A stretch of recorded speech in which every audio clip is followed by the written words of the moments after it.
Hello and welcome to Flashback Generations. Oh. Today I'm not going to say the corny "who are you going to call" line. What I am Who going are to you say, called, female Ghostbusters. What is it? This game is a zombicide-like game, which means you are going around collecting as much experience points per mission with a grand view to go through scenario-based to eventually fight a boss and conquer the campaign. What do you get? Right, with this game you get, this is the special deluxe edition one. This is a Kickstarter, isn't it? The Kickstarter one, yeah. With the standard one that's out there in the shops, you get the same thing but less miniatures and a few less missions, usual sort of thing.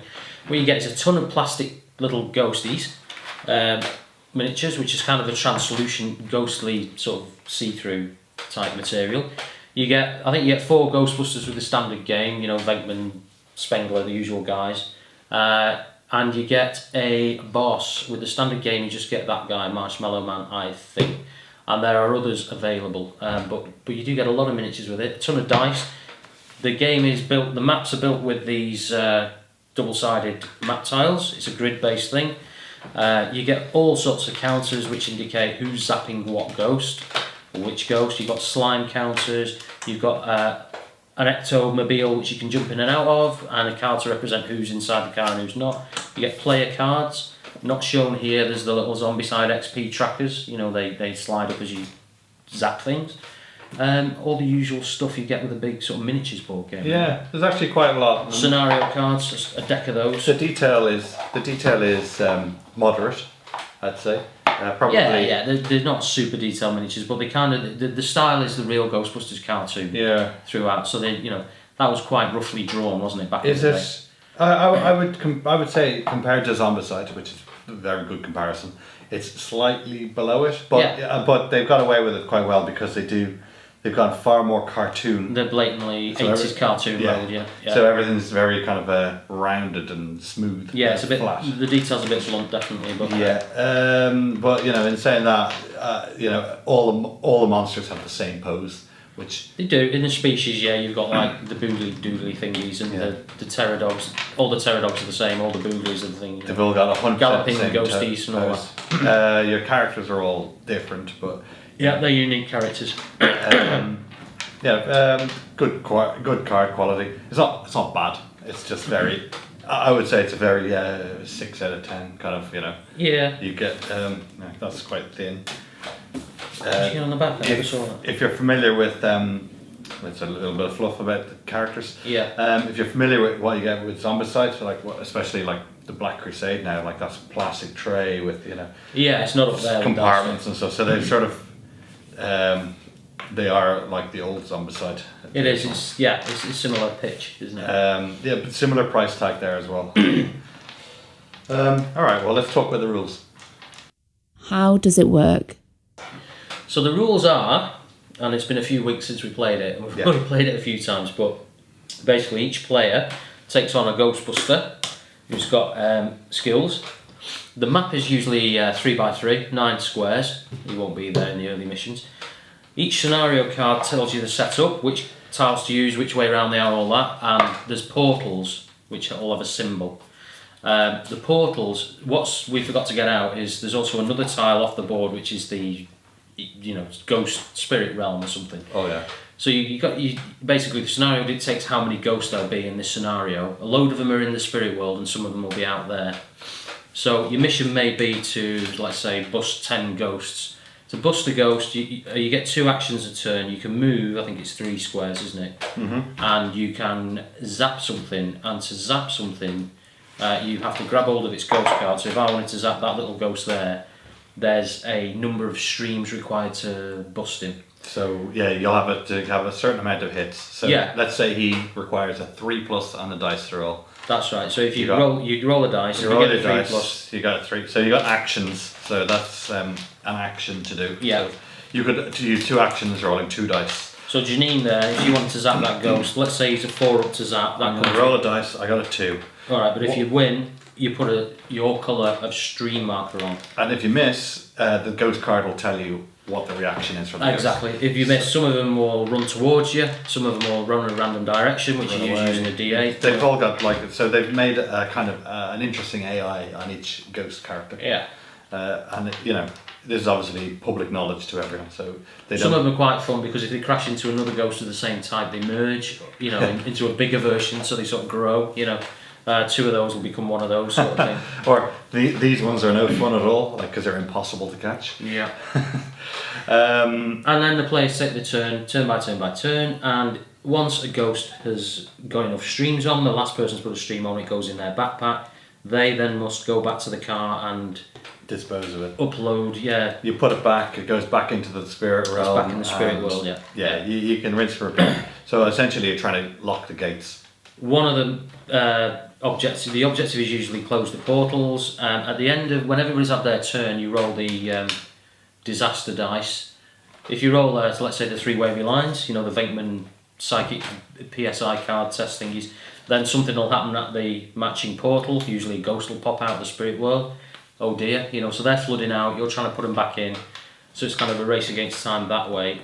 If you roll the chaos symbol at the end of the round, then every ghost performs its AI as per its card, which can be literally chaos. They all start running around. Yeah. If you get touched by a ghost generally, or moved through by a ghost, you take a slime token, and one slime token is -1 action until you get yourself cleaned up. You need other people to basically clean yourself up. Yeah, so it's kind of run around chase game, really, isn't it? Whilst Yeah, trying to, it might be, and then you've got usually 4 scenarios in a campaign, and it might be build up to we've got to try and find Slimer and catch him, and then I presume, well, we've not played it through, eventually you face this guy, Yeah. and so on and so on.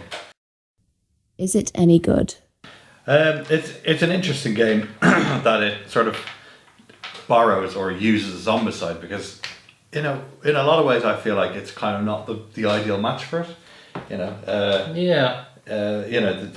It's sort of like the end of Ghostbusters in a way, like there's ghosts everywhere, and like what you have to do. It's kind of like, it feels like a board game of British Bulldog or something. The baddies are all running around. You're trying to stuff them in a bag, and they're trying to get out of the bag. That's basically what it is, isn't it? Could they have? Let's just devil's advocate here. Could they have made a more interesting game by kind of making the kind of subject matter different, like making it a detective game where you have to find the ghost in the first place? Because like as it stands, it's a dice rolling game where you just Well, it's an action game in a way. No, not really. No. I don't know. You could do, but that never. It's not a massive part of the fluff, is it? The movies and stuff. They go somewhere. They have a fight with a ghost, and this is more based on the cartoons where it was as many ghosts as they could draw on the screen. Yeah. Well, that's so there's often thousands of ghosts running around. That happens in this game. Yeah. There's a lot. It's interesting. It is a kind of rinse and repeat. It's a field full of ghosts, and you're trying to catch them, and that's it. It never changes. It's interesting that you say it's based on the cartoon then, because like the cartoon is obviously It's pseudo the cartoon. I think it's the graphic. Yeah, it's the graphic novels. I think it's. You see, with the extras, I mean, that Venkman's clearly not the real Ghostbusters. It's one of the graphic novels that I never read, but one of the stretch goals was the real Ghostbusters set, and all that sort of stuff. Yeah, and the ghosts are all, I believe, or mostly lifted out of the like there's the Pumpkinhead guy out of the toilet seat man. Yeah, all that. They're all out of there. And then the stretches were extra bosses. Big giant versions. Cthulhu is a favourite of mine. It's the Cthulhu one. Do you think is this game better than Zombicide? Yeah, because it's Ghostbusters. See, And Zombicide is zombies. And we've all got 19 zombie games. Do you know what I mean? I'm not convinced. I'm not convinced. I've played them both. Zombicide felt the same to me. I mean, there was a bit more around doors and equipment in Zombicide, to be fair. Yeah. Now what we've That's not done is, with this you get more. You've got the skill tree. As you go up, as you bust ghosts, you get more thingies. But yeah, I suppose Zombicide had a little bit more depth in that you had the awesome Molotov cocktails and all that, and is it? I don't know. I couldn't call it. What? Me being a mad Ghostbusters fan, I'm biased towards this one, but I know Zombicide is fun. I prefer Zombicide, but what I do like in this game is I like the AI cards and the ghosts. I think that's a really clever kind of mechanic. I like the way you have to hit them and miss them. So the combat in this very, very in a narrow way, I think is actually really good. Yeah. But there's sort of like a limit to how many ghosts that actually pop out, like, because they're very kind of, I don't know, it's very kind of like, they're all similar and stuff, aren't they? Well, I suppose it gets more complex if you add too many. Yeah, one thing that bugs me is with the standard game you get this ghost and that ghost, loads of them, but you could buy toilet ones, which are the same level. So there's like level 5 ghosts, which are very big bosses, and there's level 1. The scenarios just say, in this scenario, there's 8 level 1s and 6 level 2s, and it's left to you to decide, isn't it, which species to use out of your collection. Yeah. Which is kind of a necessity that they kept bolting on extra species, but the difficulty level between this level 1 species and that one is quite steep, isn't it? Weren't we struggling with the... Yeah, the level 3s, we were like, this guy's so much harder. So that was kind of all bolted on, I think, and a little bit slapdash in terms of the design. I mean, in its credit, like, it's actually copying what Zombicide did with the same error. Yeah. Because that's, like, Zombicide still says, oh, look, just put the dogs in if you want. Yeah, if you want, yeah. But they're not actually part of the missions. Yeah, yeah. So, I think a lot of these missions... It does. There are signs that the inner design of the game could have had more time spent on it, I think, definitely. It's a sandbox nature of Yeah. games coming out that they kind of expect players to put a bit too much time in. Yeah. And I think it's at detriment to the game. They should be paying more attention to what they want you to do, like challenge the players, like especially something like this, because this is a solo up to a 4-player game. But so you're all against the map, so this is against the game designer. But when you actually turn the players into the game designer as well, then it's sort of like there's a blurred line there with where's the difficulty and like who decides it. And, Yeah. I feel the same way about something like Mage Knight, which Mage Knight is a game I love, but I don't like when the game designer leaves it up to you to make these big decisions.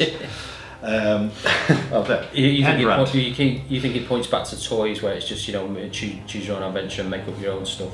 Yeah, it makes you uncomfortable. Doesn't it? That's where I don't mind it so long as it's a bolt on top of a fully formed, finished game, and there's some bits of this that could have been tightened up a little bit here and there. Nothing major. All right. It's kind of a light game. I think it's not. There's a lot of gubbins and components for a light game, though. It maybe could have had a bit more depth to it. Do you think it's also, like you're saying, a light game, like your average Joe Soap? Is he going to want to go and spend, because this is a £70? It's a £70 game, so it's an expensive investment to do. Well, it's all about that logo, isn't it? A light game, isn't it? It's all about that logo. If it was Ratcatcher, I don't think they'd sell a copy, or it's except by accident. But because it's Ghostbusters, it will sell. And it has sold, I think, Of course, yeah. They do a second. But I think your board game geek aficionados may have steered clear of it by now, having read the reviews and watched the videos and all the rest of it. But there's a second one on the way. Yeah. This year, I think. I'm full in, as usual. My opinion on it is I'm a little cool with it. Yeah. I'm kind of like, to me, this is a 5 out of 10 game. I'll play it happily, and I wouldn't begrudge playing it, and I don't walk away thinking it's rubbish, but I don't. At the same time, it's not super awesome, is it? By any means, no. No. It's not super awesome. There's nothing. It's not original enough. I mean, my plan for it and the sequel is me and the kids will play it when they're a little bit older. When they hit about 9-10 years old, and I think that they're going to be blown away by it and find it quite challenging and stuff. Then that attitude I think is brilliant. Yeah. And it could really work. That's why I've got the sequel. That's why I've still got this one and not sold it, because they'll love it. And it's very bright and colourful and all the rest of it, and they love Ghostbusters. All kids do. But yeah, for all grizzled old veterans like us, it's kind of like, It's a little bit. It's a bit. It's a little bit slow. It's a bit diet, isn't it? Yeah. But anyway. yeah, it's a good effort. All right, guys. Well, thanks for watching, and we'll see you next time. Cheerio.